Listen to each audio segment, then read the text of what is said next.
I'll show you how to create a tweet in a variety of ways just to get you started as an educator.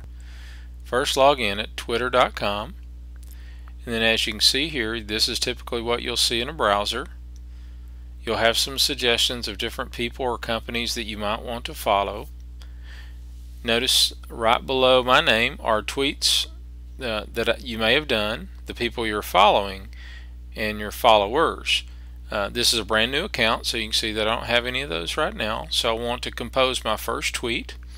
So you could simply type in this box whatever message you want, but probably the easiest way is to go to a website that you like. For example, you may be browsing an article or a website that you really like and think, oh, I need to share that with other people that look for this information that I know at work. So this is a website for iPads, for example. So let's say you have plenty of other teachers on your campus that want to know about iPads in education, and you want to share that with them.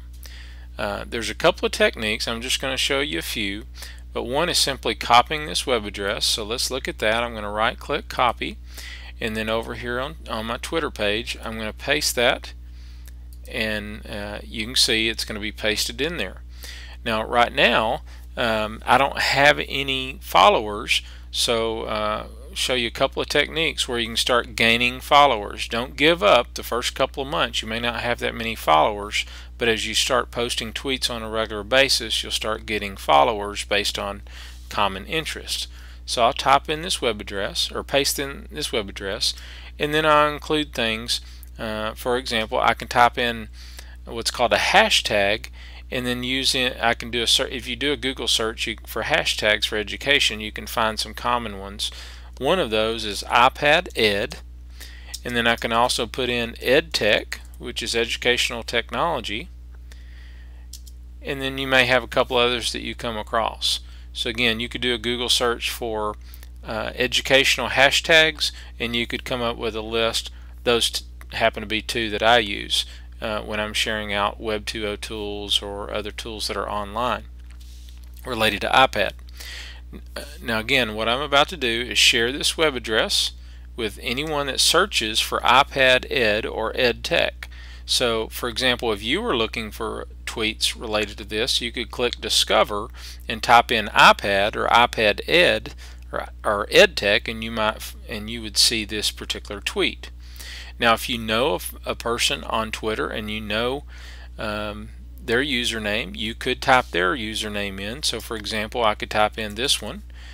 Just happens to be another Twitter account I have, and this message would actually go directly to my other account.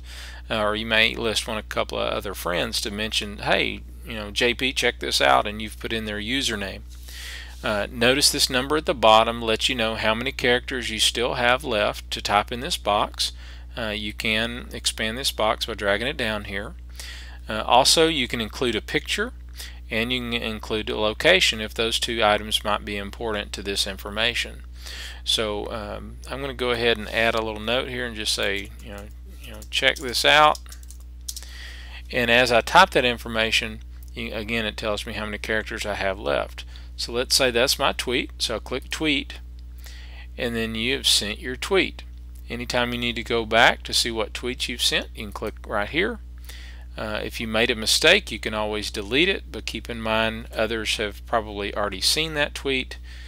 And I can always click on each of these links. For example, if I want to click on iPad Ed and see others that have used that hashtag recently, you can see the different people that have used that hashtag in the last couple of days. So again, how would someone see that if they weren't following you yet? Well, again, what they would do is go to Discover, and then they'd type in, for example, iPad Ed, and they might find that tweet that you sent. You might want to click all to see the one you just sent. You can see here's the one that I just sent. Or I go in and type in EdTech, which is another hashtag that I used a part of my tweet, and there it is. It's listed right there. So that's how people can discover you, by your tweets, and especially if you start using hashtags. And so let's pretend I was someone else. I might see that, visit the site, and may make it a favorite, or I might send a reply to you and say, hey, this is a great site, thanks, or here's another one you might want to use, and they use the Twitter tool to do that. So that's a brief introduction of creating your first tweet.